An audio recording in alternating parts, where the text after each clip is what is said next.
paz para todos.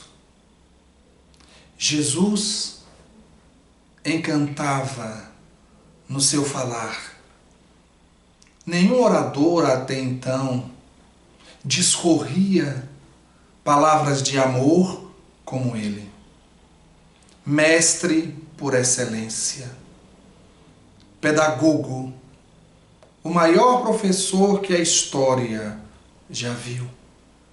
Ele trazia uma forma de ensinar muito própria.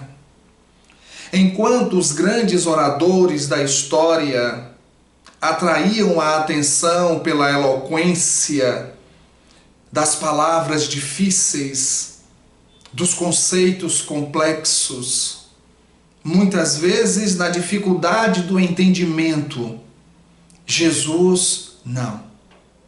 Ele utilizava das parábolas. E não era apenas o contar de histórias, não. Jesus entendia o coração humano e ele falava a linguagem que as pessoas poderiam compreender na época.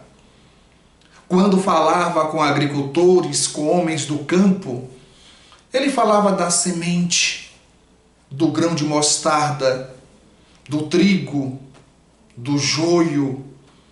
Quando falava e se direcionava a pescadores, ele falava dos peixes, das redes. Quando falava para os homens do comércio, ele falava das dracmas, dos talentos, dos tesouros. E se fazia entender por aqueles que tinham um nível de instrução intelectual baixo, pequeno, porque ele tocava nos corações.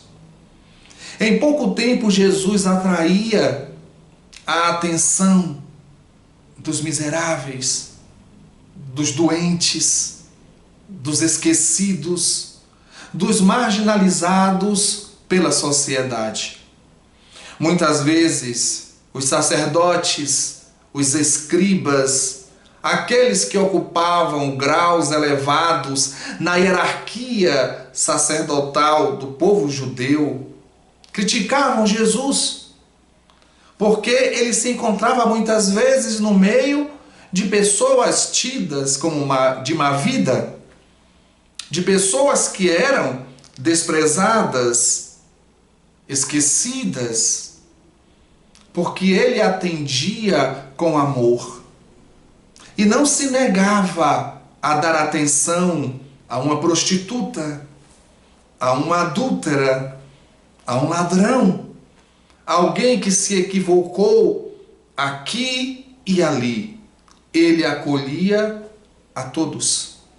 E isso incomodava a hipocrisia judaica da época, porque se via um mestre de extrema sabedoria, um mestre de uma envergadura moral inquestionável, sem mácula, no meio de pessoas, segundo os sacerdotes, de vida perdida. E isso incomodava. Jesus dizia que eram os doentes que precisavam de médico. E ele era o médico das almas, que se encontrava ali para acolher. Ele, o pastor, para acolher no seu aprisco as ovelhas desgarradas. Porque ele amava aquele povo.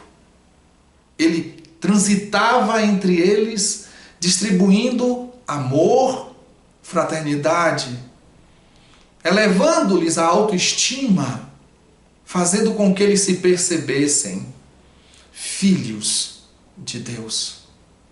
Era muito interessante ver Jesus debaixo de uma árvore, se reunindo com as pessoas, utilizando de uma pedra, de uma rocha, transformando-a em tribuna e falando para os miseráveis, caminhando às margens do Tiberíades, o lago de Genezaré, o mar da Galileia, no meio da verdura da natureza, sentado entre relvas e árvores, falando de amor para essas pessoas. Ele fazia como um pai carinhoso, que aconchega os seus filhos em torno de si, senta-se no chão e conversa com eles, contando histórias. Histórias que traziam um fundo moral tão profundo que até hoje, terceiro milênio, essas histórias nos encantam, tocam os nossos corações. Ele sabia das dificuldades de entendimento do povo daquela época. E o que ele fazia? O que a mãe faz com o bebê quando vai alimentá-lo? Que amassa a fruta, a bananinha, raspa a pera, raspa a maçã e dá aos poucos, devagar e com cuidado. Assim ele fazia com seus ensinamentos. Ele não estava preocupado em ser considerado o mais eloquente dos oradores. Não. Ele queria atingir os corações das criaturas, convidá-las para o reino de Deus, trazer os equivocados ao caminho, curar os doentes da alma. E ele sabia que recebia muitas críticas por estar no meio desse povo que ele amava. E um dia, sentado com seus discípulos e com dezenas de pessoas que estavam ali ao seu lado, sentindo o vento sussurrar nas tamareiras, nos pessegueiros, nas amendoeiras, sentindo o vento sussurrar, balançando os pés de trigo, sentado ali estava, observando a beleza do mar da Galileia. Ele nos conta uma história belíssima, que nos convida a refletir sobre o que ele quis dizer àquelas pessoas que criticavam, porque ele estava no meio daqueles que se equivocaram. E ele conta assim, diante daquelas pessoas, daquele cenário divino. Um homem tinha 2 filhos. E um dos seus filhos pediu a sua parte da herança. Esse homem ainda tentou falar com o filho para que o filho ficasse, mas o filho disse: não, meu pai, eu quero a minha parte. Eu quero experimentar as coisas do mundo. E o pai dividiu a herança entre os seus 2 filhos. Aquele filho mais jovem, depois de alguns dias, pegou as suas coisas e foi embora. Foi embora para terras distantes, onde gastou o seu dinheiro com futilidades, com coisas que não acrescentavam em nada. Pouco tempo depois, já não tinha mais dinheiro. Procurou trabalhar em alguma coisa e foi convidado a trabalhar cuidando de porcos. Um dia ele percebeu que ele estava desejando a comida dos porcos. Nesse momento, conta Jesus, com seu jeito peculiar, inigualável, naquele momento o jovem caiu em si e disse: na casa do meu pai, os servos mais inferiores estão melhores do que eu. Eu tenho que voltar para a casa do meu pai, pedir perdão a ele, me jogar aos seus pés e pedir para que eu possa ser o seu último servidor, o mais inferior. E o jovem fez isso. Fez a viagem de retorno para a casa do seu pai. Quando se aproxima, ele vê o seu pai sentado à varanda. Ele se envergonha e se esconde, tenta se esconder, mas o pai o vê de longe e corre em sua direção. E ele se joga aos pés do seu pai e diz: meu pai, eu pequei contra Deus e contra ti. Me aceita de volta como seu último escravo, mais inferior, servo. E o pai o levantou, e o abraçou, e o beijou. Chamou um dos seus servos e disse: troca-lhe a túnica, coloca anéis nos seus dedos, sandálias nos seus pés. Vá, mate o boi mais gordo. Chame os vizinhos. Vamos comemorar. Porque esse meu filho estava perdido e foi encontrado. E aí a festa começou. E o pai de família, alegre, feliz com a presença do seu filho. O outro filho, que estava trabalhando no campo, retorna. E vendo a festa, pergunta a um dos servos o que está acontecendo. E o servo diz: é aquele seu irmão que voltou e seu pai está fazendo uma festa. Esse irmão não quis entrar na casa. O pai, sentindo a sua falta, foi em busca dele para chamá-lo, para ele participar da festa. E o filho disse ao pai: meu pai, eu estive com o senhor o tempo todo. Trabalhei na chuva e no sol. O senhor nunca me deu um bezerrinho para eu comemorar com os meus amigos. Mas há esse outro aí, que foi embora, que gastou dinheiro com meretrizes, com prostituição. O senhor manda fazer uma festa. E o pai de família olha para aquele filho e diz: meu filho, eu te amo, e tudo que é meu é seu. Não é justo comemorar a chegada do meu filho que estava perdido e foi achado, que estava morto e agora vive. Esse ensinamento de Jesus é uma das mais belas parábolas que ele nos trouxe, que nos mostra a dificuldade que nós temos de perdoar e aceitar os outros com os seus erros, como fez aquele irmão que não aceitou a chegada do irmão que se equivocou. Ao mesmo tempo, essa parábola, ela conta a nossa história. Nós somos o filho pródigo. Cada um de nós. Nós recebemos como herança a imortalidade. E saímos da casa do Pai para que através das experiências da vida, para que através do entendimento do bem e do mal, pudéssemos retornar à casa do Pai. Estamos agora fazendo esse retorno. Talvez agora que estejamos percebendo que estamos comendo a comida dos porcos.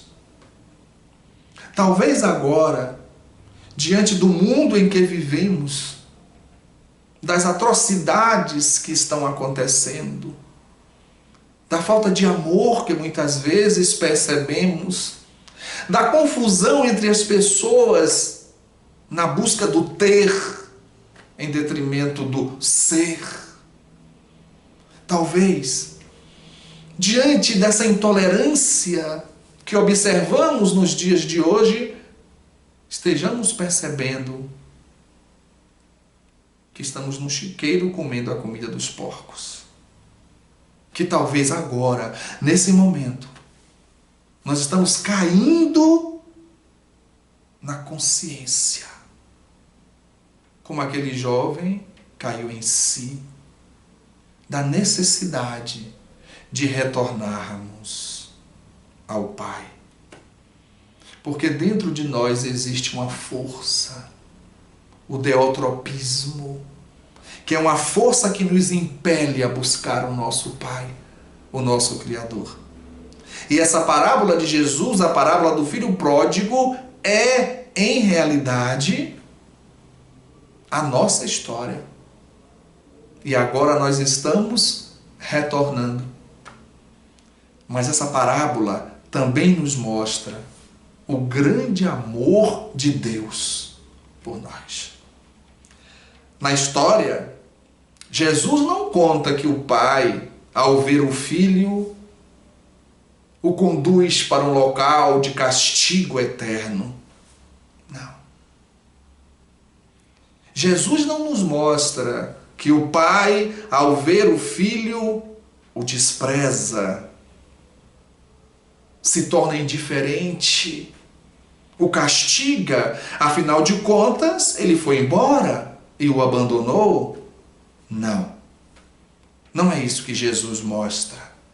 Jesus nos apresenta um pai de amor, um pai de misericórdia, um pai que se alegra quando o filho retorna. Observemos que em nenhum momento da história o pai pergunta ao filho onde você andou, o que você fez. Percebemos isso? Não. Em nenhum momento da história.